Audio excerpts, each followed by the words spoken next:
We got Maui coming up. Maui, can you hear me, brother? You got it next week? Yes. All right, I'm gonna drop this down, and I'm gonna put the brother's thing here. And you tell me, Maui, when you want me to change the slide, okay? All right, the floor is yours. All right. Yes, can you? Okay, Dr. Mo, evening class. So my presentation is from what we spoke about a few times this evening. An article that was written in 2013 by Hassan Aslam et al.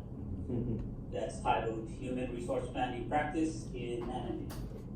Next slide, Dr. Mo. So, of course, we all know that during this past week's reading, we pretty much centered on Chapter 3, Human Resource Planning. And obviously the chapter reading showed us or demonstrated that human resource planning is pretty much an ongoing process and a collection of activities that's carried out to kind of predict or forecast the labor demand, or in other words, requirements, and internal labor supply, i.e. availability of the organization or a company or enterprise, to kind of make a distinction or comparison of these forecasts to for the organization to identify work gaps. Kind of, I think, talked about that a little bit earlier when we were going through the slides, and to create like action plans to resolve these type of gaps. So speaking of the action plans require scheduling to meet target levels of HR staffing and probably what's pretty important, the efficiency of the staffing. Best practices in kind of like the fundamental contemporary organizations show that human resource planning has to be an ongoing operation. It's got to be put together or coupled with data from information systems for HR to be successful. Basic elements of the human resource processing that we saw in the chapter, the methods, virtually every organization that's required to kind of like follow these sequential steps. And speaking of the steps, it's 4 steps that we saw. Starting with step 1, identifying future human resource needs to satisfy strategic market demands. Step 2, predicting or forecasting future HR availabilities. Step 3, putting together requirements and availability, or in other words, defining differences, shortcomings and surpluses between the two. And lastly, step 4, actually developing action plans to kind of narrow the projected gaps that I just mentioned. So each human resource planning step involves several crucial decisions, choices, or decisions that form or put together the essence of the resulting human resource planning process, and obviously affects the process performance. And like I said, it kind of points to the gap estimates. So we'll move on to slide 3, please. Now, in terms of the article that I posted, Human Resource or HR Planning Practice in Managing, I think you all saw that it outlines a pretty comprehensive review with particular emphasis on the overall background or broad scheme of research concerning any organization or business firm's HR planning.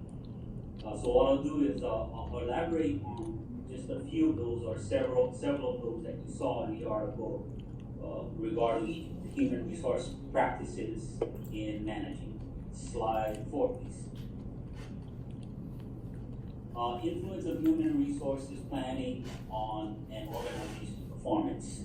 So for kind of like obviously an example, for developing fast growth, high-tech businesses, HR planning is especially critical. And moreover, in addition, mature companies or legacy companies, sometimes I kind of like to put it, in need of new products, services, markets, acquisitions, or divestitures, for example, they need to prepare to find, retain, and or even reallocate the talent needed to freshen or revitalize and continue for them to thrive. Kind of brings up succession preparation and the organization's growth that having a critical role to play in meeting employee training, career development needs, and meeting organizational requirements. And kind of like the last example on this bullet, in the event that the organization's in-house supply of labor is more than necessary or more than needed, then this resource rearrangement issue would need to be resolved. On that next bullet, impact of human resource planning process on employee performance. So organizations have to or take steps to get better at their level of expertise and efficiency for employee preparation and employee development. If specific and focused training about their job and jobs is given to workers, then they can perform probably even better and attentively, even if, for example, there's no monitoring after training takes place. And again, this ties back to the impact of the HR planning process on employee performance. After preparation, what should follow is performance quality improves. And there's 7 variables in that article that point to that contributes positively to employee performance, which includes selection, preparation, performance assessment, career planning, compensation plans, and engagement of the employees, and of course the relative job description. And then moving on to the third bullet on this slide, significance of human resource planning. It's obviously the HR department's job that we've seen since last week and tonight in our discussion to the HR department's job to recruit the best talent for the company. And in order to put incentives, we talked about that last week also, or enticing, attracting to bring those talented applicants on board, a pretty considerable amount of preparation is needed, obviously, for all of that.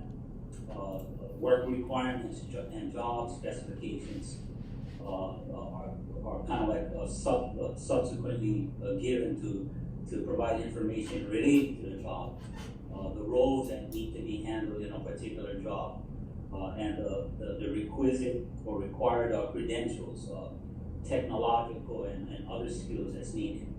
So this successful work, the goal of it anyway, motivates workers, which can motivate workers or would motivate workers and decrease employee turnover rates.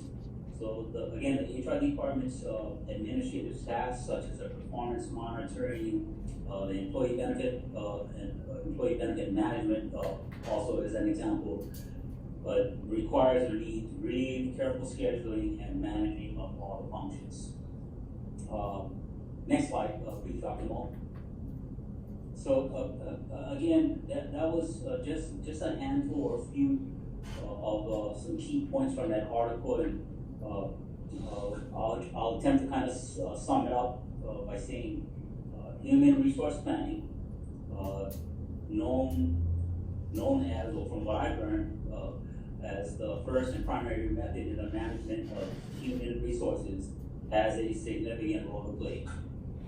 The importance of HRP or HR planning, its strategic goals or objectives and the factors that's involved, and even in the wider range of the HR planning frameworks and models, give us a pretty good picture of the strategies for sustaining and hopefully inspiring a workforce for the enterprise or the organization. For organizations, basically our bottom line are looking for strategies along the lines of human resource planning that not only take them out of confusing situations that can kind of be of concern with HR, but also makes them or the organization have a competitive advantage. And I think we've seen that factor along the line in some of the reading. Competitive advantage, if not more, over other organizations. And why human resource planning, again, comes into play and contributes to the ultimate success of the organization.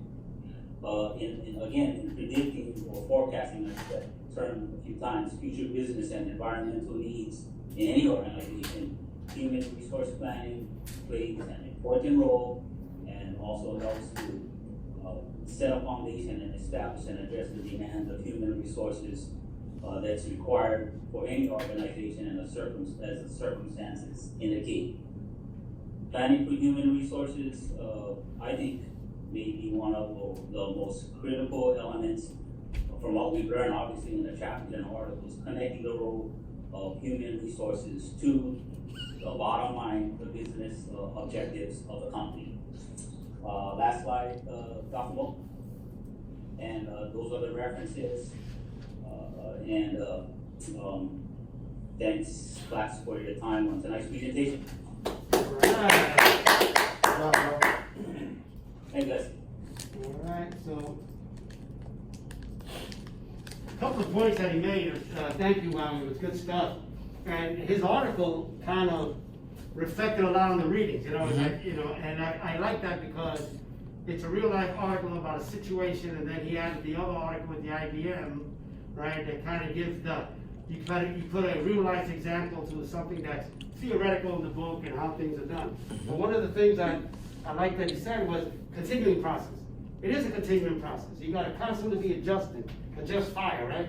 Anything in the military is adjust fire, right? You got to look at something and you come up and you say, hey, I got to see if what I implemented actually works. You can't say, there, I made a plan, now I'm going to go on vacation. No, you got to constantly look at it, right? Look at it, tweak it, right? Things change, right? Like Turbo said, all of a sudden, it could be possible that your HR plan is going to make the strategy change, right? It could happen, and it has happened. It has happened, in some of in the situations, I think it kills me. In the situations that they happen, it does happen, right? Action plans, you gotta look at the action plans that you create. But you gotta remember, the key, I think, and Maui did a great job of saying that for him, it is probably the most key thing to do in human resources, that planning. But remember, from the stats that we had on the figures, that only 10% of the time is allocated to that strategy, right? You gotta find ways to get a seat in the right place, right? That's what happened to us with the Patriot, right? We weren't included, we weren't invited. HR was included, but the recruiting command wasn't included, right? And that's where the rubber meets the road, right? Because it ain't the same calling the devil than seeing them coming at you. It's two different things, right? So, you got the action plans. Another good point that Maui said was sometimes you gotta relocate people, right? Sometimes you go like, you know what? I hired this person to be this, but I found out the other day that, that person has this skill on this stuff, right? It's okay for you to recommend changes, right? We do it all the time sometimes, right? And sometimes you look at it and I hired this person to do this, and then we find out, man, this person's really good at that. That person's a good trainer, that person's a good this, whatever. But conversely, like Turbo said, right? You have some people, okay, this guy's no good. I don't know how they got hired. This one fell under the radar. This person doesn't know anything. I may have to relocate it because Not all the time, because remember, I think I said it in the first class, Hastings, that used to be the CEO of Netflix, he used to say, beware of the knowledgeable jerk, the risk to teamwork is too high. Right? Now, sometimes you relocate people, a lot of people think that this person's no good, the person's kind of dumb or whatever, right? And they come in and they relocate them. But sometimes you got to relocate the person that thinks that his poop don't stink, right? The arrogant, condescending person, right?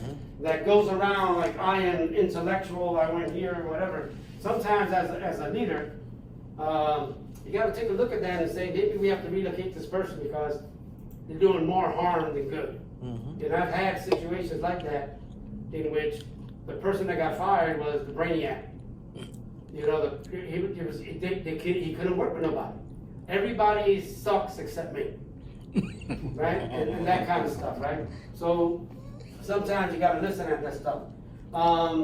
Sometimes as what we used to use when I used to recruit for a medical, I used to recruit doctors and nurses because and those you got to be very, because they like all the fringe benefits and that kind of stuff. But sometimes when we used to get them, one of the things of human resources that they do as well in conjunction in the military, they do it in conjunction with the IG, is like unit climate survey, right? Yeah. That anonymity thing, right? That they look at, because sometimes people talk to, because you're the first face they see, right? I say, and you're the one that cold called them, or you're the one that did this.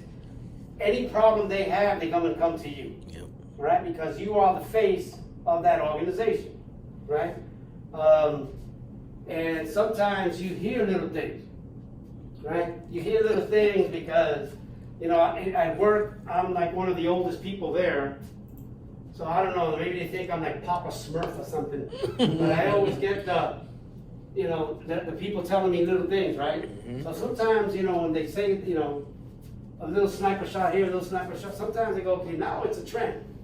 Maybe I have to put a bug in the ear of the boss and say, hey, it's been a while since we had a unit climate or something, let's throw that in there, because that could be something that you can utilize to say, hey, I'm trying to do the HR planning, I'm trying to align the strategy, I'm trying to do this, but what's impeding me is the turnover. Why is the turnover? It could be this, right? So those are little tools that you can have, because the military used to use it all the time. I don't care what they think. If they thought some dude was taking drugs, and right, all of a sudden they look in their record book and their Social Security ends in 6, and then all of a sudden they go, all right, we're gonna have a random urinalysis. People that Social Security ends in 6, 7, and 8. Hey guys, I've been there, done it. I got T-shirts. It happens all the time. But the key is, and what Maui kind of wrapped it up, is that competitive edge, right? There is no difference in my opinion, right? In like the Ritz-Carlton, the Marriott, or the Hilton, right? If you get the high-end stuff, right? It's a room. It's a fancy room, right? It's 4 walls, got the thing, got amenities, right? Sometimes the competitive edge is not the room, because the hotel is a classy all in. What makes the difference is the customer service. What makes the difference is the person that you have at the information table, the people at the counter, right? The valet person, right? Those are the things you got to look at sometimes and say, those are my bread and butter, because sometimes that's the first thing they see, right?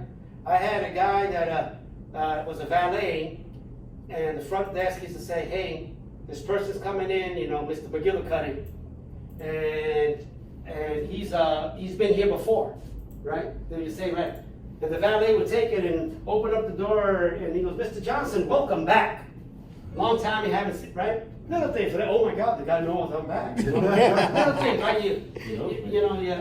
Some people say, oh, he's sucking up or whatever, right? Nah. But you know what? Sometimes customer service is the key to the competitive edge. Yes, it is. Especially in the hospitality and tourism business, right? That's where it comes down to a lot, because your service may be customer service. How you waited on, how they did the stuff, how the bellboys were, how quick they were when you had like room service. Was it fast? I had a problem. Hey, excuse me, I don't have it. Can I get another 3 hangers?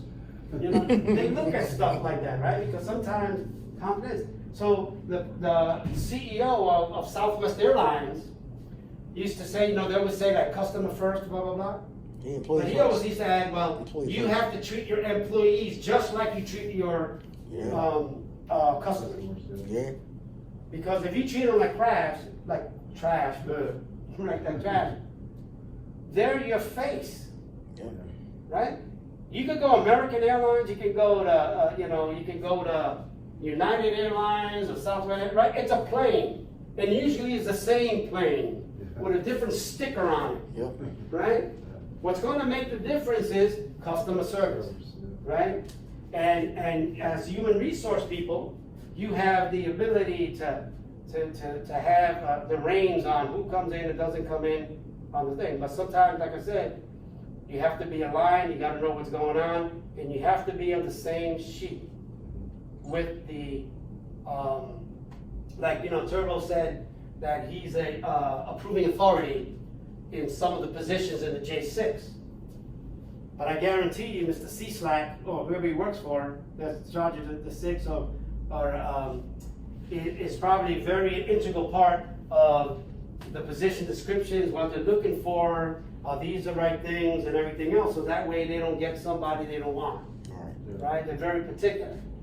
Sometimes, if you're smart, you may say, you know what, we really don't have anybody here, Julius, that really, fulfills what you want. We could send out the advertisement again, throw out a bigger net. Are you willing to wait for that? Because I don't think there's people here that fulfills what you have, right? But you gotta have a relationship with those people as well. So human resources is very critical. And with the planning, there's a lot of movement parts, right? And I just wanted to bring that in with some of the stuff because there's a lot of underlying factors when you are doing these things. Yes. And sometimes, you gotta do the planning, and to do the planning, you gotta not know what are the holes in my bucket. So that's one of the things you gotta remember from this class. Hole in the bucket. How do I close the hole in the bucket? Right? All right, so are we green, yellow, red? I'm Are we green. good? We all agree? Yeah, you guys always want to go home. Oh, what it is. let's try to go home. Okay. Right? It's a green light. Now, I haven't seen the thing yet, but has anybody seen if the Giants beat the Buccaneers? Nah. We lost? Oh. Wow. Questions, see it, comments? I hope they did. Good to go. No? Anything from the Jason, Maui, and Turbo area? Any questions, comments? So we're rolling into week 4 next week, Monday, correct, Dr. Mo? That's right, brother. That's right. And you know what? And And brother Antoine is the one on deck. thanks, Antoine. No And he problem. already has the article uploaded. Mm-hmm. So it's already in there. I can't wait to see what you guys are talking about. Let me tell you something. Yeah. Really good interaction, really good points. Yeah. You can tell that you guys got experience and you're seeing things. So that's something that's really there. I want to touch on the research paper. Okay. I got, you still got it, yeah. I got everybody, everything looks good. Just remember, make it in 8 to 10 pages, okay, guys? I like the subjects, I like the areas that you guys are looking at, but, narrow it down. Now, I think you were recruiting, Mm-hmm. Antoine, right? So recruiting is a big, would you give it a class on recruiting? Right? I It could know. be a class, so pick something on recruiting, make it smaller. Yeah, that chapter long as a mug. Yeah. There's information in there. We got a thing, but anyway, with the papers and stuff, I like the topics, it's very relevant of what we're doing. I think, Maui, I think you're doing it on HR planning, correct? Yes. Yeah, that's- I know that. Okay. Like you said, Dr. Mo, narrow it. Yeah, narrow it down, because I think, Jason, you're doing retention? Retention management, yeah. Yeah, okay, that, narrow it down a little bit, and let me see if I remember, I'm missing Turbo, man. Turbo's laws and the laws, right? Yep, copy that. Yeah, remember, you gotta narrow that one down, brother. So when we were My student email is acting up, so I just texted to you. So mine is gonna be time management and military recruiting. Okay, time management, let me tell you something, that's a critical I got like one. 30 pages of that, And, right here. that's good, so we have a good diversity, so remember, okay. when you turn in the paper, the last class, you gotta give a little 5 to 7 minute spiel, Yeah. with PowerPoint, maybe, 3-4 slides most, or something like that. To tell everybody what they did, because I want everybody to take advantage of the knowledge that you, researched and Okay. how it goes in. And I said 5 to 7 minutes. And then Turbo, you're gonna be my official counter, all right, on the last day of class? Yeah, because one time, remember I told you I had that girl that gave me something like 2,500 words Oh, man. for a response? I had people, when you say 5 to 7 minutes, literally, we were like 35 minutes in and she was like halfway through, but she did bring, She gave a class? no, but she did bring, food. Oh. She brought sandwiches from Subway and some Yeah. fruits and stuff, so She we were this is like, gonna be long. we would check. Yeah.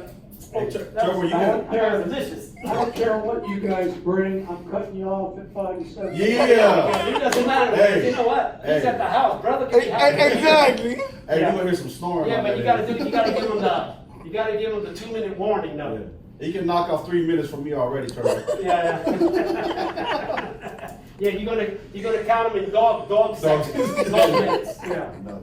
Yeah, you're gonna do it fast, but no, everything is good. Like I'm saying, Antoine, you got the recruiting next week, Yes. right? And the article is up there, so that's some good stuff.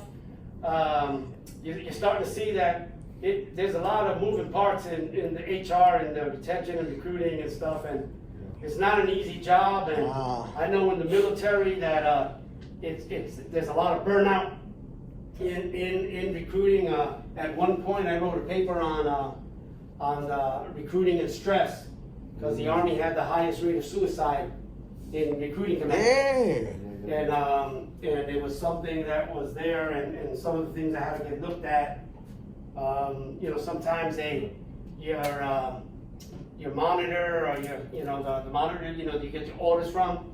Sometimes they say, hey, Julius, man, I know you're coming from Afghanistan, but you're going straight into recruiting command. We're going to put you in your hometown, and all this other stuff, and all of a sudden it's a whole different type of stress.